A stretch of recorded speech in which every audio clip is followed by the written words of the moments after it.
10-day biblical tour of Israel. Dad, you've been doing a trip up, doing the travels of the Apostle Paul. And like you just talk about the historical accuracy of the Bible, and also we're here and tell us why in Qumran, why the Dead Sea Scrolls are so important to historical accuracy. Well, you bring up the journeys of Paul. In the New Testament, the reliability issue comes from having a huge number of manuscripts from which to choose. Over 14,000 manuscripts were written in the New Testament in the first 200 years. So scholars are able to take those New Testament manuscripts and piece back together what the original must have said to with about 99.7% certainty. The Old Testament, the problem was they didn't have manuscripts prior to 900 AD.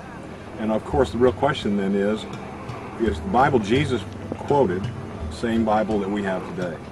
And so in 1947, August 13th, the shepherd boy found in this area some scrolls, and ended up in this particular cave over 14,000 fragments, including in one of these caves an entire book of Isaiah, one of the longest books of the Old Testament. And chapter 53 of Isaiah is very important to Messianic prophecy. Chapter 53 is the passage used by Mel Gibson in his Passion of the Christ movie to start the movie. He was bruised for our iniquities, he was chastised for our sins. The punishment for our sinfulness fell upon him, and by his stripes we are healed.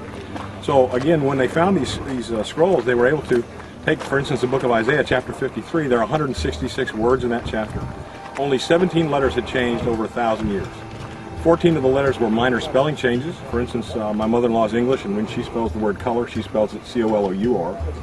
There were no word changes, and then the other minor changes were three letters that make up the word light. The people that lived here at Qumran were very involved in the fight of light versus darkness, good versus evil.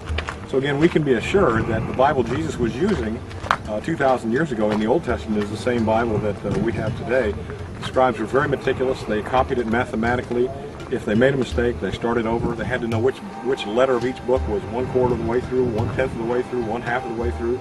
If they made a mistake, they started over. They were so concerned, they were so assured that their manuscripts were accurate, that when they had a complete manuscript, they would take the old one and bury it ceremonially. And that's why we had no old manuscripts of the Old Testament. They were so happy with what they had produced from 900 AD was the earliest, before 1947. So now we have manuscripts of all the books of the Old Testament except the book of Esther, with very good accuracy that show that the Bible Jesus used was the Bible that we use today.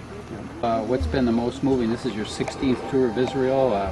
What's been the most moving to you as you look at the historical accuracy of the Bible, both in Galilee and in Judah? I know it's just been overwhelming for me, and I've been here such a short period of time on my first visit. What kind of hits you? Well, last week when I didn't have to work with your group, I got to spend 2 days in the desert, and we actually got to walk into places where Moses led the people of Israel from Egypt through wilderness not far from here to the Promised Land. That was kind of mind-blowing. Yeah. I think Gethsemane was mind-blowing for me. Good. Just for the Spirit of the Lord was good. I love having you with us. Yeah, thank you.